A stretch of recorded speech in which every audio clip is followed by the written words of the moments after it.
Senhoras, senhores e senhoritas, sejam muito bem-vindos a mais um vídeo da nossa série de resolução de questões da prova da FATEC na prática. Nessa série onde a gente resolve questões pela primeira vez em vídeo, aliás, em live com vocês aqui, porque esse vídeo que você está vendo a gravação, mas eu gravei ele ao vivo em live aqui com o pessoal, então se você quiser acompanhar essas lives, não esquece de curtir, se inscrever e ativar os sininhos para você ser notificado quando elas acontecerem.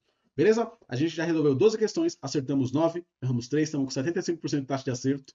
Tamo bem. A prova da FATEC desse ano aqui, pelo que eu estou acompanhando aqui, ela começou mais difícil e foi facilitando. As últimas questões foram mais simples. Vamos ver se ela segue nessa toada aqui. Então, bora lá para mais uma resolução. Opa.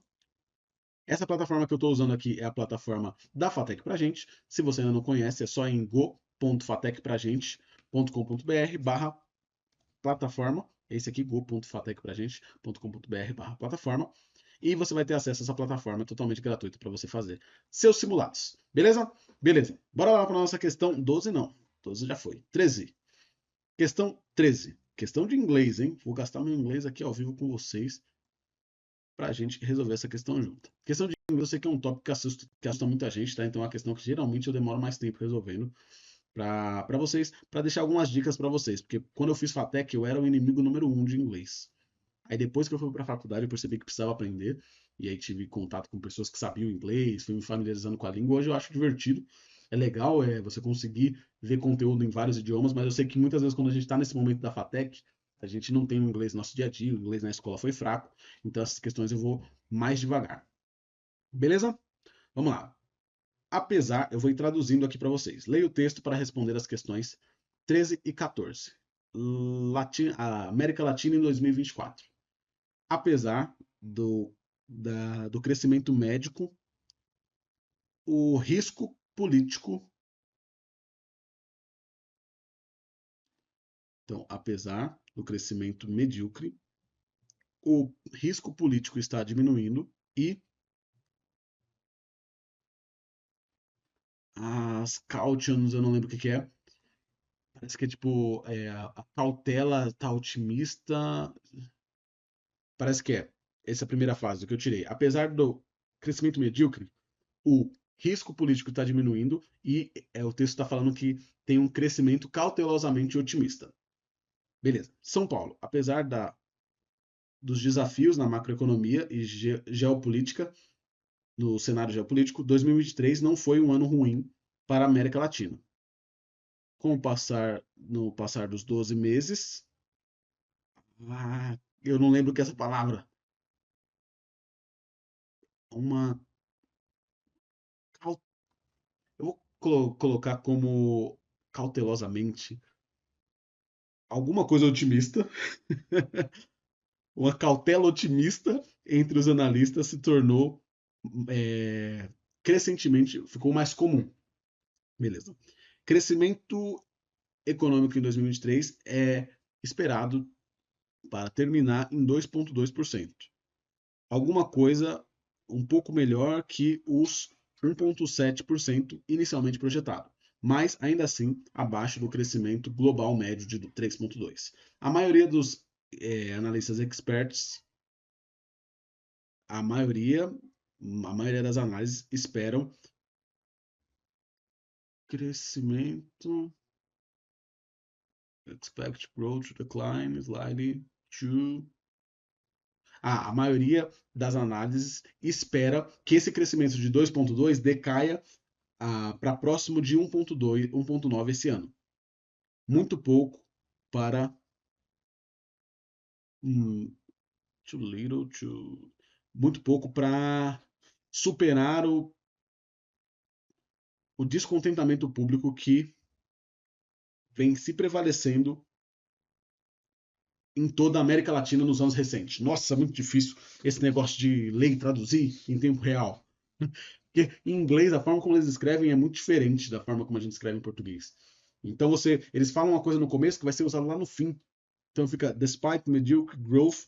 Então, apesar do crescimento medíocre, vamos pegar a visão geral aqui. Apesar do crescimento medíocre, o risco político de investir na América Latina diminuiu e o pessoal está moderadamente otimista em relação à América Latina. Aí ele fala que São Paulo falou que teve um contexto macroeconômico complicado em 2023, só que ele estava esperando de terminar o ano com 2,2% de crescimento. E no começo do ano eles achavam que ia ser 1,7, então é um crescimento maior do que o projetado. Mas eles falaram, ó, esse 2,2 vai terminar ali em 1,9 mais ou menos, só que isso não é, apesar desse crescimento, não é o suficiente para superar essas dificuldades que a América Latina vem tendo em relação ao mundo. Beleza? Beleza. É basicamente essa a lógica aqui. Maravilha? Maravilha. A partir da leitura, infere-se que na América Latina a mediocridade política impedirá o crescimento econômico? Não. O crescimento negativo será agravado pelo cenário geopolítico. Os desafios macroeconômicos contribuirão para um enorme pessimismo? Não, não fala de pessimismo. Deixa eu começar a eliminar.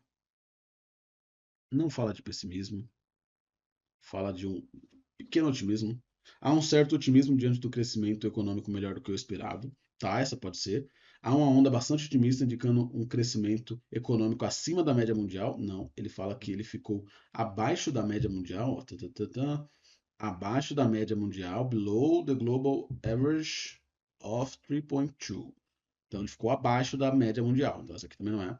A mediocridade política ele não fala que a falta de crescimento econômico é por conta da mediocridade política.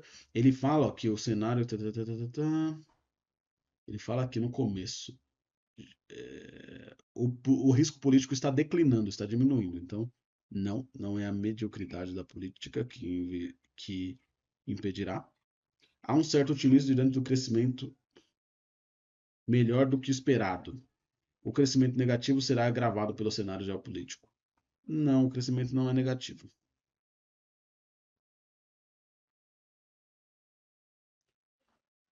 Tá, tá, tá.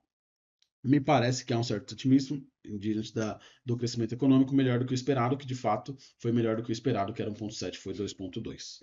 Beleza, me parece que é isso. Essa aqui é uma questão que, para quem está familiarizado com inglês, tipo assim, tá com inglês super fluente, não é, não é tão desafiadora, mas no fim é uma questão de interpretação. É parecida com a questão anterior, só que em inglês, né? A questão 12 era muito de interpretação, essa aqui também, o texto é menor. Não tem tantas palavras complexas assim. Eu acho que teve uma palavra aqui que me pegou, e isso aconteceu já em outras resoluções, tá? Às vezes uma palavra, essa aqui, ó. Eu acho que é cautelosamente otimista, mas eu não tenho certeza. Então eu fico meio travado ali, eu não sei direito o que quer dizer, ó, ele aparece aqui também, ó. Eu acho que é cautelosamente otimista. Então, apesar do crescimento medíocre, o risco político diminuindo, um otimismo cauteloso está crescendo. Eu acho que é isso, tá? Mas se você não tiver familiarizado com ler textos em inglês, você vai de fato travar, tipo assim, você vai ter que chutar. E é bom, claro, você saber umas palavras, você consegue ter uma ideia geral se você tiver aquele inglês super básico, mas aqui, se é um inglês, tipo, muito, muito básico, você vai se perder, você não vai conseguir saber o que está dizendo o texto, você precisa disso para conseguir resolver. E não tem muito para onde correr aqui, tipo, não tem muita técnica, não tem muito isso. Você tem que entender o que está escrito no texto, que não é um texto super complexo, mas que para quem não sabe nada de inglês vai assustar e a pessoa vai ficar perdida. Beleza? Mas eu estou falando um monte, eu não gosto de falar um monte antes de resolver a questão, porque aí eu resolvo a questão e erro, aí fica uma situação. Bora lá. Alternativa D. Finalizar. Home. Resultados. Vamos ver se eu acertei ou errei. Tira e coloca o filtro.